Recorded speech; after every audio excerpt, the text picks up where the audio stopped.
If you're traveling through one of Oklahoma City's earliest commercial corridors, that is the Plaza District, it's pretty hard to miss the Plaza Theatre.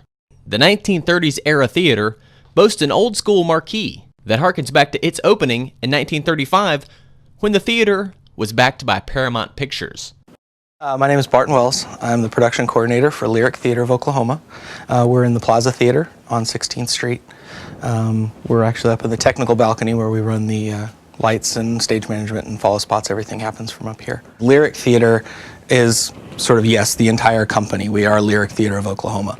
The Plaza, we have Lyric at the Plaza, which is what our sign says out front. Lyric at the Plaza is where we do our straight plays. Our academy performs here. We have a children's academy for ages 7 to 18. And we also kind of use this space to do some of the edgier works that are out there. We produced Rocky Horror Picture Show this past October, and that was a huge success. Things that aren't really feasible for us to do down at Civic Center because the risk is too great. If it goes poorly down there, then we're in a lot of trouble. The renovation was helped along by famed architect Rand Elliott, and he made sure to leave intact some of the period charm. There's a fireplace actually it's located in what is now our men's room, and it was the primary source of heat for folks that were waiting in the theater, you know, to come into to watch the movies. Rand didn't want to cover it up with brick or get rid of it, so we incorporated it into the design for the men's room.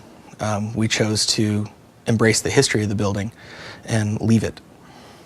Things like that. There's some old pieces of newspaper stuck into the concrete where they would stuff the forms in various parts of the building. There's some construction workers in the original construction wrote graffiti on the walls of when the date was that they built the building. We were tearing out the old walls and kind of preparing this to go from a boiler room to a dressing room, and discovered the paint on the wall and decided to keep it, and made adjustments to the architecture to accommodate the graffiti. So this is the transition from the Plaza Theater into our administration building.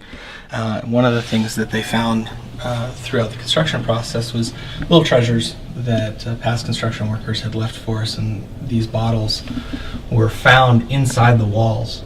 And so rather than throwing them out, the construction crew polished them up, cleaned them, and we found a place for them here, and we stuck some lights in there to highlight them. It's sort of a, find it if you can kind of treasure in the building. Thanks to Rand Elliott, there's a lot of really cool contemporary features as well. But one of the coolest things about this old structure is it is a registered haunted place. This is a registered, yes it is. We're not sure if this is her real name, but we do have a ghost here, and we call her Rachel.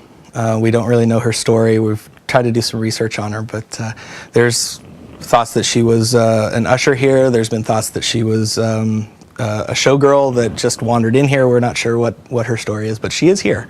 Have you seen Rachel? I have not seen Rachel, but during the construction process, we did have a couple of the contractors talk about feeling cold air and hearing noises when they were the only ones in the building, and they knew they were the only ones in the building. So it's, pretty interesting.